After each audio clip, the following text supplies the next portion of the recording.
हिना की शादी आज उसकी जिंदगी का सबसे हुसैन दिन था। दुल्हन के रूप में सजी सनूरी, आंखों में उनगंद ख्वाब बसाए, वो अपने नए घर की दहलीज पर कदम रख रही थी। इसका दिल खुशी से धड़क रहा था और दिमाग में हजारों ख्यालात गर्दिश कर रहे थे। वो सोच रही थी कि उसका शौहर रिहान उसके साथ किस कदर मोहब्बत भरा बर्ताव करेगा। ससुराल में सब उसका कितने प्यार से इस्तकबाल करेंगे। एक नई जिंदगी का आगाज, जहां वो अपने शरीकी हयात के साथ हंसी खुशी वक्त गुजारेगी, जहां उसके अपने ख्वाब होंगे, खुशियों की बारिश होगी और एक खूबसूरत मुस्तकबल उसका मुंतजर होगा। लेकिन इस सब के बावजूद इसके दिल में एक हल्की सी बेचैनी भी थी। कुछ नया शुरू करने का खौफ, अपनों को छोड़ने का दर्द और अनजान रिश्तों के साथ जड़ने का दबाव, ये सब उसके दिल में अजीब से जज्बात पैदा कर रहे थे। जब वो रिहान के साथ अपने नए घर में दाखिल हुई तो ससुराल में सबने गर्मजोशी से उसका इस्तकबाल किया। सास, ससुर, नंदी और दीवर, सभी ने मोहब्बत भरे अल्फाज कहे। हिना का दिल खुशी से भर गया। उसे लगा कि जो कुछ उसने सोचा था वो सच होने जा रहा है। लेकिन ये खुशफहमी ज्यादा देर बरकरार न रह सकी। शादी के चंद ही दिनों में हिना पर ससुराल की जिम्मेदारियां डाल दी गईं। हिना ने जब आंखें खोलें तो सुबह के 6 बज रहे थे। वो थकन से चोर थी, लेकिन जैसे ही उसने पहलू बदला, दरवाजे पर हल्की सी दस्तक हुई। ये उसकी सास थी। बेटी, सुबह के नाश्ते की तैयारी करनी है, सब जल्दी उठ जाते हैं।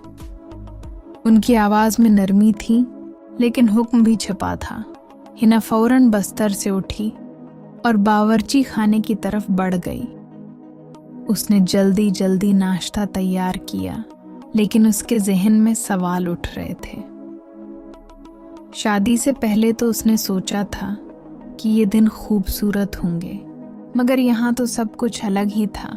दिन बदन हिन्ना पर जिम्मेदारियों का बोझ बढ़ता जा रहा था। सुबह जल्दी उठना, नाश्ता बनाना, दोपहर और रात के खाने का बंदोबस्त करना, घर के दूसरे काम संभालना, सास ससुर की खिदमत करना, नंदों के नखरे बर्दाश्त करना, ये सब कुछ उसकी जिंदगी का हिस्सा बनता जा रहा था। शुरू में उसने कोशिश की कि हर काम खुश दिली से करे, लेकिन जैसे जैसे वक्त गुजरता गया वो थकने लगी। वो खुद के लिए वक्त न निकाल पाती, अपने शौहर के साथ बैठकर बात न कर पाती, यहाँ तक कि अपने बच्चों के लिए भी वक्त न निकाल पाती। रिहान दफ्तर से थका हारा आता और हिना उससे बात करना चाहती, मगर वो भी अपने मसाइल में घरा होता। आहिस्ता आहिस्ता उनके दरमियान फासले बढ़ने लगे। रिहान के साथ ताल्लुकात में दरार आना शुरू हो चुकी थी।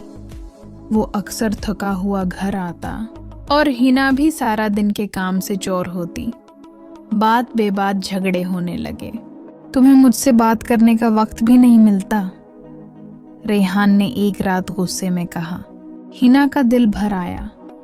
वो चाहती थी कि वो अपने शौहर को वक्त दे, लेकिन कैसे?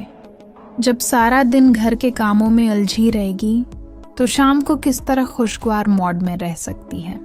यही वो लम्हा था जब हुना को एहसास हुआ कि उसकी अपनी जात कहीं खो चुकी है। वो एक बीवी, बहू, माँ हर किरदार निभा रही थी, मगर खुद कहाँ थी? उसका हुनर, उसके ख्वाब, उसकी अपनी ख्वाहिशात सब मिट्टी में मिल चुके थे। सास कहती थी औरत को कुर्बानी देनी पड़ती है, ये तो हर शादीशुदा औरत की कहानी है। लेकिन हना सोचती, क्या औरत की जिंदगी बस दूसरों के लिए जीने का नाम है? क्या उसकी अपनी कोई ख्वाहिश नहीं होनी चाहिए? क्या वो भी कभी अपनी मर्जी के मुताबिक जी नहीं सकती? आहिस्ता आहिस्ता हिना चढ़चढ़ी होने लगी। वो बच्चों पर गुस्सा करने लगी, रिहान से झगड़ने लगी और खुद को तन्हा महसूस करने लगी। वो बस एक मशीन बन चुकी थी जो बगैर किसी खुशी के, बगैर किसी सुकून के बस काम पर लगी रहती थी। एक दिन हुना ने फैसला किया कि वो अपनी जिंदगी को बदलने की कोशिश करेगी। वो दोबारा अपने ख्वाबों की तलाश करेगी।